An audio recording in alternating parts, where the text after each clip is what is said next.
Cancer, welcome to your Psychic Oracle Fairy Card Blessing reading. So these are blessings for the month. I'm only going to pick two that are specifically from the Fae realm that are going to help you throughout this month in your present moment. Now, the present moment is a little bit general, so I went ahead and specified anytime you feel blocked or stuck, you can use these blessings to kind of either alleviate that pressure or maybe even bypass things altogether.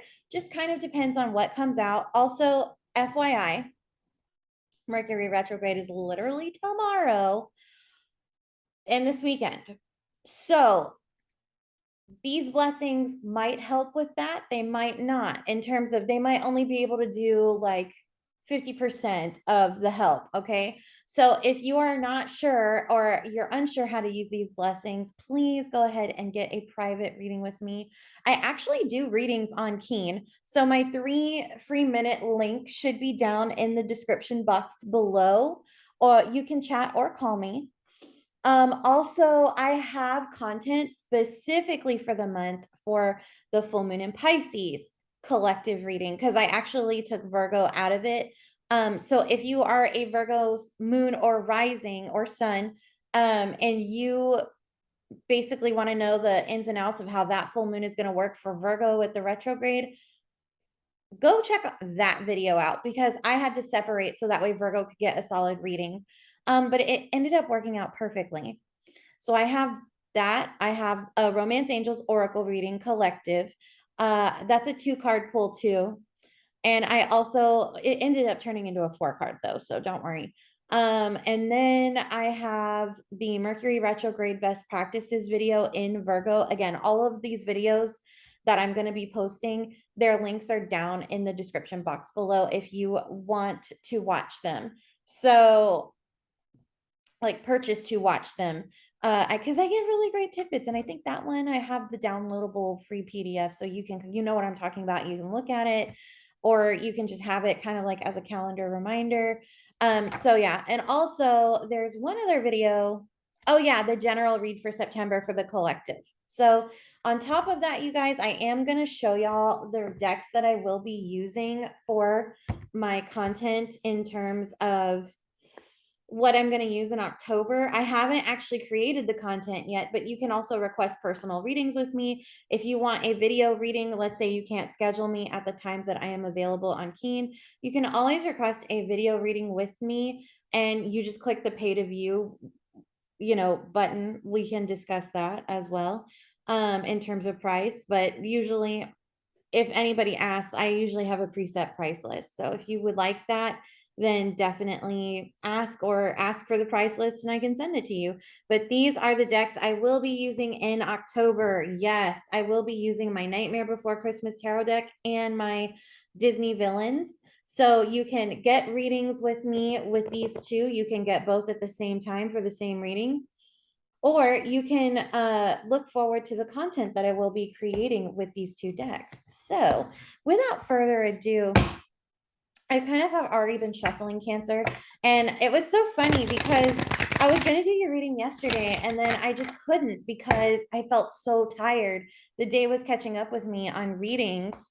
Not that I'm complaining because I'm so glad I get to do these, but it was like I am kind of like a little burnt out right now. So I took the time off and it was so funny because yesterday I was listening to Take a Look Around from Limp Bizkit, and the mission, if you don't know that song, it's basically, if you've ever seen Mission Impossible 2, it's the opening with the that one. So that it's the opening. And I love that song, but normally I don't listen to it all the time. So whenever it pops up, I always think, how weird, I'm in this phase of listening to Take a Look Around. Why? But it came up this morning right before your reading. I was like, I just want to hear it again. And I was like, okay, maybe this is for Cancer. So let's go ahead and get into it, which, by the way, if you don't know, the Fae love music. They really do. They love to sing. They love to dance. They love to play musical instruments. In fact, fairies are known to host dances in the woods. And what they'll do is they'll dance and dance and dance. And sometimes time for them is differently. So like our day could essentially be days in their time. And what happens is sometimes humans get invited to go dance with fairies in forests, and what'll seem like hours, you know, turns into like a couple of days, and then the humans come back and their family's like all worried, like it's been a week. Oh, I love this. I love this card. I have pulled this card one other time, and it's interesting because this is already bringing in the hummingbird totem, which is very powerful. So I feel like I like getting a little bit of a animal, spirit animal reading, which for the Virgo full moon, I actually did pull from my spirit animal deck because I actually come from an ancestry that works one side, their heritage is Irish Celtic. So these are my roots, the Fae themselves. And then another is actually indigenous and so shamanistic. So and like that actually is something in the family. Hold on one second. That oh, this came out for Scorpio too. Interesting. It tried to come out for Pisces, but I was like, that doesn't feel right. So it looks like you and Scorpio are working on a similar type of energy here. Now, I will say this. Like I said, this reading is already pulling in the animal totems, but as I was saying about the shamanism, yes, it runs in my family. So I actually do work, I don't tell a lot of people this, but I do work with spirit animals, animal totems, animal guides. Like it actually is a part of my practice that I normally don't advertise it because it always just it only comes up in conversation and it's usually like random. So, and people I know interesting facts about them because I've worked with them in terms of like how I've worked with them over the years, and working with them kind of actually does open the door to the Fae. About the time that I was working with the Fae, the animal guides were coming through too, which they also nurture the planet to help nurture the animals. And sometimes they actually help nurture animals too, not just plants or trees or rivers, because sometimes fairies and elementals are a very different class. So elementals are fire, earth, air, water, but there are fae who sometimes they're just in charge of a blade of grass. Sometimes they're in charge of like there are dryads that are in charge of the whole trees in the neighborhood. Okay, like that's how the fae realm works. But usually, like to get to the overseeing part, you have to go through a lot of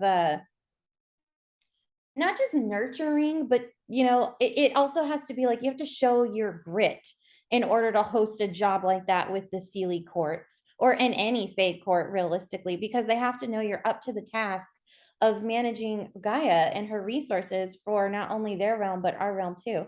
So it's kind of interesting. And then that's where the animals come into play. So some of them are in charge of, the habitats for the animals. And what I find to be so interesting is you have a blessing of connection. This is actually one of my favorite cards that I have only pulled one time, and I've been hoping to pull this more. So, like in my own personal reads, but nope, this one is, and I love hummingbirds. Now, hummingbird is a quite the interesting totem. Before I had this spiritual journey, as I was about to open up my business, like, you know, I was going through a time where I lived with someone, a Leo, who it was an ex-friend of mine. He was going through a lot of darkness and he didn't like psychic mediums. He did not. He had previously had a psychic medium who lived with him years ago that like he did not like her at all. And then when I turned to doing this as a job, he really didn't like it. And I had a dream, and sometimes the animal totems will come to you in dreams, just FYI. But I had a dream that night before he threw me out because he was that vindictive and just an ugly, nasty energy. And yeah, I said it. I ain't afraid. I said what I said. He was a nasty individual. But in terms of like soul vibration, like that guy was going to need way more than singing bowls to clear whatever the hell was going on with him. But I digress. The thing is that I had this dream where a hummingbird came to me, and the night before he threw me out, and I knew he was going to throw me out because he wanted to sabotage my business, he and a few other people. And so what ended up happening was I had this dream about a hummingbird, and I was in this dark space like a cave. It looked like that restaurant in Italy, except it was empty. And I went to the balcony because I could hear water like lapping on the rocks. And so, and I heard thunder. And so I was like, okay, I'm going to go out to the open balcony. And so I do. And as I'm walking, if lightning keeps striking around me in terms of outside of the cave, but it's lighting up the way for me to go to the balcony. So I finally get to the edge and I hear this like humming, like, like humming around me. And in the dark, I can't see what it is, but I'm not afraid, you know? And it was such a cool dream because when the lightning struck to reveal what was around me, it was a hummingbird looking at me like dead center in my face. And whenever you get a hummingbird, hummingbirds are an indicator of sweetness. Yes, that is true. And they also like to suck the nectar off of honeysuckles. If you really want to attract hummingbirds, get a plant that is honeysuckle or something that has sugar that they can feed on. You can even do the feeders. I know they love the feeders, but they like to come out at dusk, is what I've seen whenever they have come out to feed. Some people say they're the vampires of the bird world, but realistically, all they do is they just take the sugar because they need it. They beat like 100 beats per minute from the time they wake up to the time they go to sleep with their little wings. And the interesting fact about hummingbirds in terms of spirituality is it's not just about sweetness in terms of totem and working with them with the Fey world.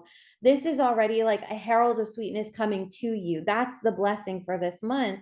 But in terms of this card, a blessing of connection, this is actually talking about connections to plant and animal guides.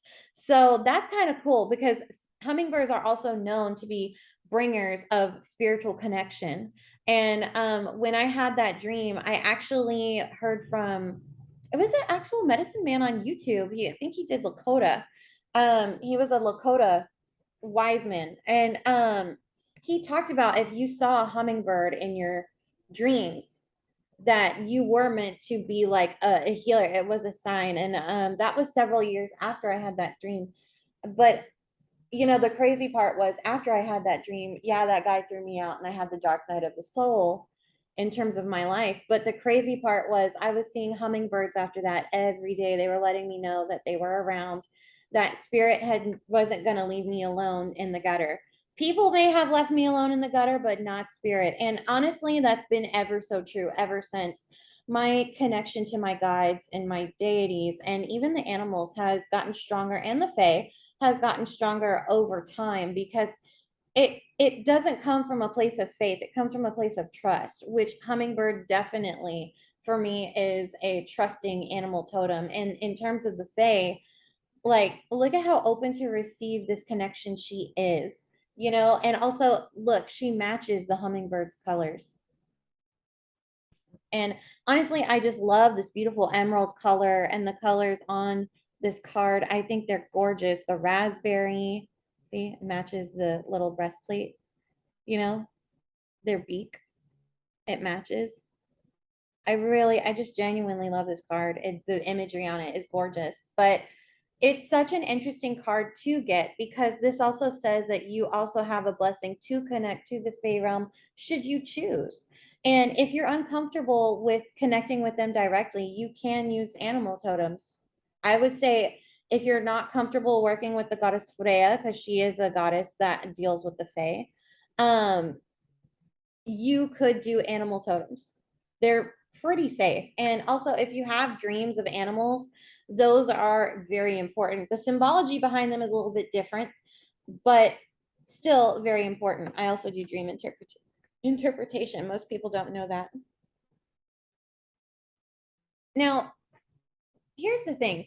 When the Fae connect, also, I did want to point this out. They connect from a genuine space, a heartfelt space, a sweet, it's almost like sweet innocence type of space.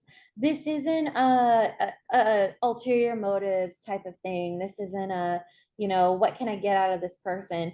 It's just pure, genuine connection out of feelings that come from a space that is, hold on. Beautiful. Sorry about the timer. That is beautiful. I'm going to go over a little bit because I do need to get to this other card, which is a blessing of stability. Cancer, a blessing of stability is a unique card to get because Scorpio got this too, but they had another card in the middle, but it was at the end. Now, I see you two, you and Scorpio, are currently giving yourself grounding, but Scorpio gets overwhelmed and then has to go ground. You, on the other hand, I feel as though you if I look at Cancerians, the crab for what they are, they live in the ground. So this is a little bit different. I feel as though you need to go ground into water because it is a Pisces full moon. I feel as though at this point in time, maybe you're hidden away a little bit too much, and or you're just at home in your bubble. Nothing wrong with that. That's usually how Cancerians operate. But when it's a water sign full moon, you need to congregate with the water signs that you trust because they're only going to get what you feel that none of the other signs will realistically understand. They can try and understand it, but until they actually experience the full moon's power in Pisces, they're not really going to. And that's what I've noticed with the other signs that are not water or people who don't have much water in their chart. For example, myself, I have a grand water trine and a grand earth trine. So anything that happens in the water signs with the moons or the earth signs, it's usually always pretty like intense, but it's more intense with water.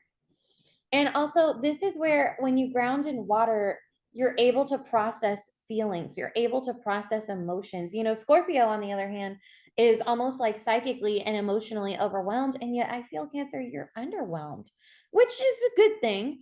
But I'm just concerned that that Pisces full moon is going to come in and wreak some emotional havoc.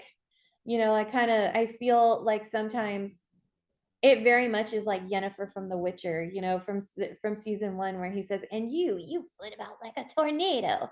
We're more like a hurricane with the water, but it's kind of the same thing. Let's see, high winds, lots of rain, flooding possible, and destruction, and also power outages and possible wastewater issues. Yeah, I can see that being a problem. I can see it being a problem. The only difference is it's all water, so it's all emotional. And that's where it's like, I feel as though Cancer, you might have to go within and view the emotions that either you've hidden from yourself because they're going to come out anyway. And that's only because I know what else is going on in Pisces with Neptune and also Juno, which is the marriage asteroid. So that's why I'm saying go check out that full moon reading because I do talk about what is going to happen. And I would rather give you guys the manual on, okay, this is what's coming through as a fellow water sign instead of just letting you guys wander aimlessly. But sometimes we have to, hold on. Sometimes we have to, as water signs, get lost in the water. But what happens is sometimes when people get lost in the water, they can't come out of it.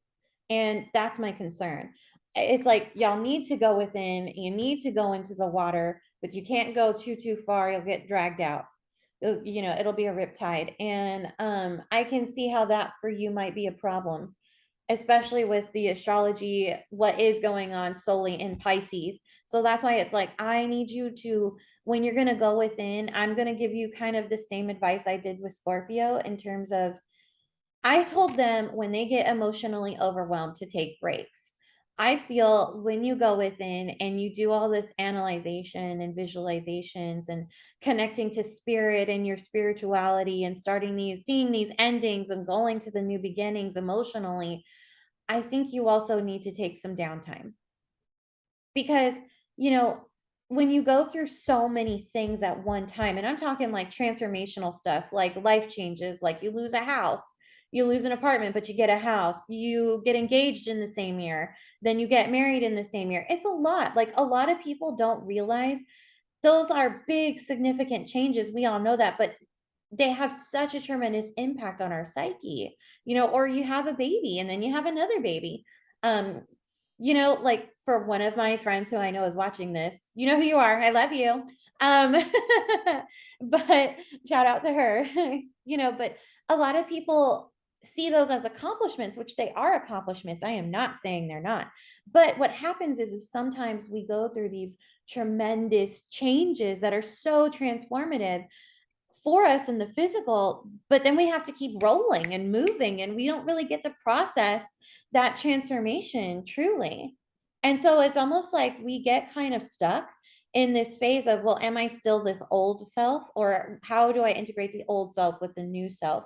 And you're also having to learn a routine, you're having to build on things, you're having to, do certain new tasks, new challenges, and then it's like you still have this old stuff you have yet to process. So that's why it's like, I think for you, in terms of Mercury retrograde, since it is a review of our last 60 days, what you need to be doing, Cancer, is you need to review where you have been at in the last 60 days and what truly has changed for you, and look at that, and then ask yourself, how did it transform you and what good did it do? Because I feel as though if we come from that space, that's actually going to help bring you to an emotional balance type of way with this full moon in terms of your partnership, because Juno is solely marriage, but she also affects, if you're single, how you date to marry, which I think is very important for my single Cancerians who, you know, need to go watch the Romance Angels video for sure that I did, because I actually talk about partners and how we call them in on that one. That was totally not by design, but by like the cards that jumped out's design. But for my, couple people, that rises a different question of, well, how am I vibing in this couple? How is this going for me? Where am I? It's kind of like an evaluation of where y'all are in terms of your own relationship for those of you that are married. And that can be kind of scattering. It can be scattering, earth shattering, and then scary at the same time, because then you got to like realize, oh my God, I'm either on the same page as my partner or I'm not. And how, one, if I'm not, how do I get there? And two, you know, how am I going to reconnect with them? Is it a question of, it shouldn't be a question of, well, do they want to connect with me? It should be a question of, well, how do I get there with them? So if you're asking yourself the question of how do I reconnect with them, then you're definitely going to use this card to help you. But usually, ideally, it should be they want to already connect with you. So, other than that, my loves, I'm got to let you go. I love y'all so very much. Got to do Leo's reading. I will see y'all next month. I am healed up from my surgery, still taking it slow though. So, like I said, if you want to book me for a session, I have specific days and times that I am available only on Keen for right now. It might change. We'll find out. I'll see how I feel in a month's time. But aside from that, everything else seems to look good. My tumor is not malignant. Yay. So I'm relieved about that. Got it removed. And I seem to be a little bit better in spirits. Just a little bit, because again, I'm taking it slow. But other than that, if you want to book me, like I said, for a video reading, email reading, call, or chat, please do so. Everything is down in the description box below. I will talk to you later. Bye, guys.